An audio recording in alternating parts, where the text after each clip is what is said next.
How to keep your genital herpes virus safe and a secret. If you want to keep your status a secret, go get your pen and your paper. I'm about to give you the tea. All right. Prepare to be exhausted. Prepare to experience extreme guilt. Prepare to be mentally and emotionally exhausted. Prepare to be deceitful and conniving.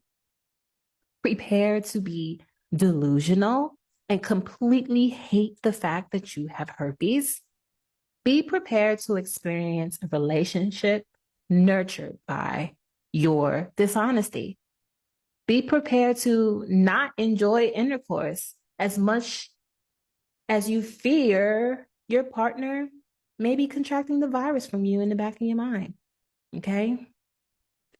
In order to keep your herpes status a secret, you're going to have to go the extra mile and exert the same amount of energy it's going to take for you to hide the virus is the same amount of energy it's going to take, maybe even less, to learn how to accept yourself, learn how to accept this virus, and learn how to be comfortable in your skin. Choose your heart because you are going to have to lie.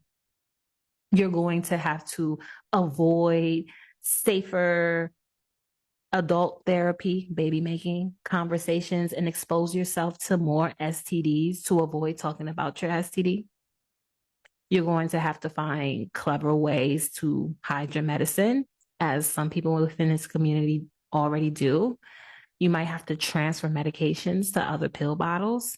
You're going to stress yourself out doing so and reminding yourself to do so.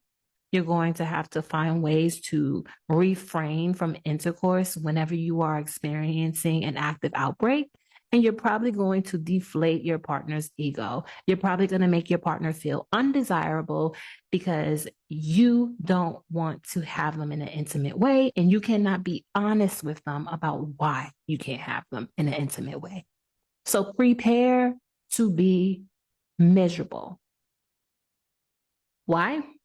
Because I have clients who have engaged in all of the activities for like 10 to 20 plus years and everything in between, who come to me in search for help.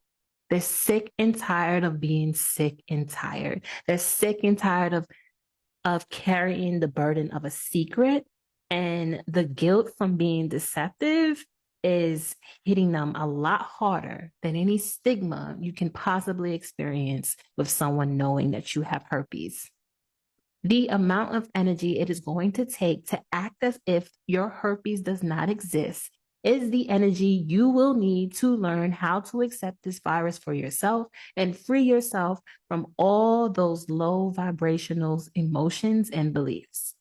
Now, you probably started this video because you thought I was going to put you on game on how to stay stigmatized. And I'm not even sorry at all that I didn't even give you what you want, but I gave you the reality. Instead of wanting to keep a secret, how about you unpack why you want to keep it a secret and heal? How about you face your fears instead of learning how to live with those fears? Entertain this thought. What if you didn't have to fear someone finding out? What if you felt confident talking about herpes? What if you didn't care if someone possibly outed you? What if you don't get rejected? What if someone doesn't care that you have herpes?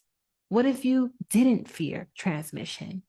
What if you had people to talk to about it? What if you could fully accept the fact that you have herpes and it doesn't have to take over how you feel about yourself? Put yourself there. Imagine that for yourself. How happy would you be? How would you feel? How would you show up? Who would you be? How empowered would you feel? How free would you feel? Put yourself there for a second. Have you even given yourself to a chance to envision that version of you, or you just accepted the stigma and ran with it as your new narrative, as your new identity? I'm here to tell you that it's very much possible, but it starts with your want. It starts with your desire for that perspective, for that narrative. before it can even manifest into your reality.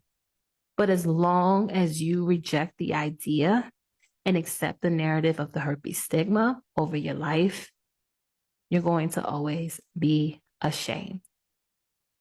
You see, nothing really changes when you find out you have herpes, other than the fact that you know that you have herpes now. The herpes was already there. That's why you tested positive for herpes. But the fact that you know that you have herpes, all of a sudden your life has changed. All of a sudden, you're not worthy of love. All of a sudden, your adult therapy life is over. All of a sudden, people are going to start rejecting you. All of a sudden, your light, who you are, and your personality doesn't outshine a diagnosis. All of a sudden, you become your biggest bully.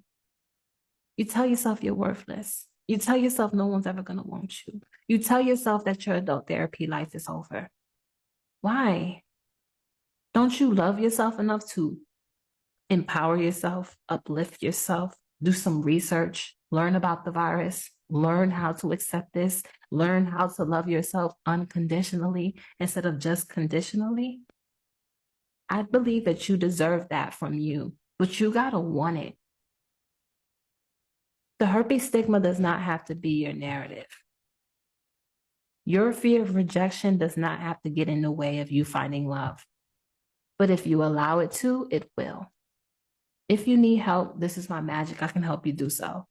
Become a cousin, like, subscribe, and share. I just want to say this too. I go to therapy and I've been in therapy for almost 3 years, and it's nothing like having someone who actually gets you on this level. So I just want to say I appreciate you. One thing that I've learned is from my own therapist is not about the actual school that teach you how to be a therapist and show up for people, is the real life experiences. So I just want to tell you thank you because this is doing so much. And so I even have therapy on Thursday before I came here, like to this group. So I just want to let you know it's certain things that we get, or I'll speak for myself, but that I can get from you that I can't get from someone else that doesn't walk and live in this world. So I just want to say I appreciate you and thank you very much. Thank you.